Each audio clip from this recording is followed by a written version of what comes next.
दोस्तों आज हमारे पास कुछ स्पेशल इडियम्स एंड फ्रेजेस हैं जिसको आप अपने नोटबुक में लिख लोगे और आप अपनी तैयारी के लिए एकदम इसे दुरुस्त रखोगे ताकि एग्ज़ाम जिस दिन हो जब भी हो आप थोड़ा सा बस रिवीजन करने को हो और आप बेहतर करोगे एग्ज़ाम में। तो पहला हमारा जो इडियम है, आपको इडियम फ्रेजेस के बारे में पता तो होगा ही। ये दिखते कुछ और है लेकिन होते कुछ और है, लेकिन मैक्सिमम नहीं तो 50% इडियम्स आपको देखने से पता चल जाते हैं कि इसका मीनिंग क्या होगा, लेकिन कई बार ये कंफ्यूज करते हैं। वैसे ये सब प्रैक्टिस से ही चीज़ें आती हैं। तो आइए शुरू करते हैं। मनी टू बर्न, वैसे हिंदी समझते हैं। मनी यानी पैसा, टू बर्न जलाने के लिए। तो पैसा जलाने के लिए होता नहीं है, लेकिन अगर कोई ऐसा कर रहा है इसका मतलब उसके पास बहुत सारा पैसा है। तो बहुत ज़्यादा पैसा होना, इसको अंग्रेजी में कह सकते हैं ए लॉट ऑफ मनी, बहुत सारा पैसा। तो 4 ऑप्शंस रहते हैं, आपको उसमें लिखा रहेगा a lot of money, plenty of money, abundant money, कुछ भी दे सकता है। वर्ड पावर तो स्ट्रॉन्ग करना ही पड़ेगा। तो मनी टू बर्न का हिंदी है बहुत ज़्यादा पैसा होना। जैसे एग्जांपल में दिस करप्ट ऑफिसर, ये जो भ्रष्ट ऑफिसर है ना, हैज़ मनी टू बर्न, मतलब इसके पास जलाने के लिए पैसे हैं। इसका मतलब इस भ्रष्ट ऑफिसर के पास बहुत सारे पैसे हैं।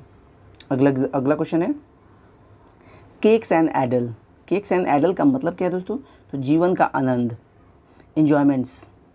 तो रटना पड़ेगा दोस्तों। वी हैव केक्स एंड एडल इन वर्किंग ऑनेस्टली, मतलब कह रहा है कि वी हैव केक्स एंड एडल मतलब हमारे पास जीवन का आनंद है इन वर्किंग ऑनेस्टली, ईमानदारी से काम करने में। मतलब ईमानदारी से काम करने में जीवन का आनंद है। याद रखिएगा, cakes and idols. Enjoyments option में आ सकता है, बहुत कुछ आ सकता है ऑप्शन में, थोड़ा सा ध्यान देना है आपको। अगला है कैप इन हैंड। आपने देखा होगा दोस्तों कि कुछ लोग किसी को अप्रिशिएट करते हैं या रिस्पेक्ट देते हैं तो अपनी टोपी को अपने हाथ में निकाल करके नीचे झुकते हैं। तो कैप इन हैंड का मतलब है नम्रता से, जिसे अंग्रेजी में हम लोग हम्बली कह सकते हैं। जैसे एग्जांपल देखिए, the students, छात्रगण talked to the principal, principal से बात किए कैप इन हैंड, मतलब कैप को हाथ में लेकर के, यानी कैप को नीचे करके बोले तो विनम्रता से बात किए।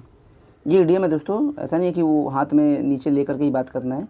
जब आप ये सेंटेंस बोल रहे हो इसका मतलब है कि विनम्रता से आपने ये काम किया है। छात्रों ने बात किया प्रिंसिपल से कैप इन हैंड, यानी विनम्रता से, नम्रता से।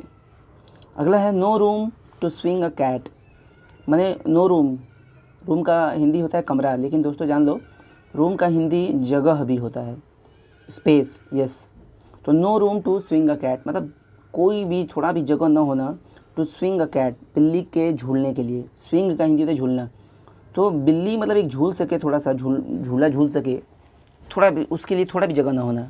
तो ये दोस्तों इडियम है, सब रटना पड़ता है। अगर आप अपनी इंग्लिश में यूज़ करते हो ये सब तो बहुत ही स्टैंडर्ड इंग्लिश मानी जाएगी आपकी। ये सब एग्ज़ाम में भी आते हैं, न्यूज़पेपर में भी भरा रहता है पूरा। तो इसका मतलब है दोस्तों ना कि एकदम ज़रा भी जगह ना होना।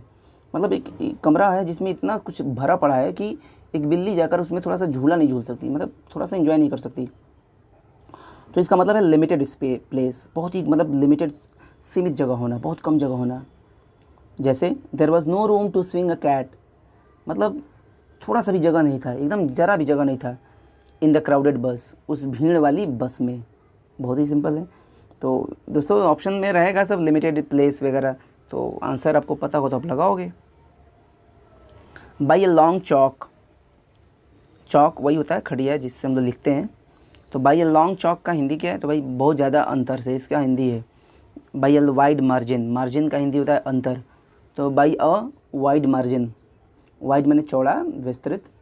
तो बाई ए लॉन्ग चॉक का हिंदी होता है ना बहुत ज़्यादा अंतर से। जैसे एग्जांपल ले लो, सी डिफीटेड हर अपोनेंट, उसने हरा दिया अपने विरोधी को बाई ए लॉन्ग चाक, यानी बहुत ही ज़्यादा अंतर से हरा दिया। मतलब होता है ना जैसे स्कोर बना होगा कि विरोधी का स्कोर 5 बना है और जो लड़की है जो हराई है उसका स्कोर 15 बना है, तो भाई काफ़ी ज़्यादा अंतर से दूसरा वाला पार्टी हार गया। तो बाई ए लॉन्ग चाक यानी बहुत ज़्यादा अंतर से।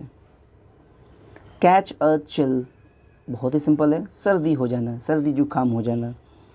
Example, he will catch a chill if he goes in rain, यानी उसे सर्दी हो जाएगी, उसे पकड़ लेगा यदि वह बारिश में जाता है।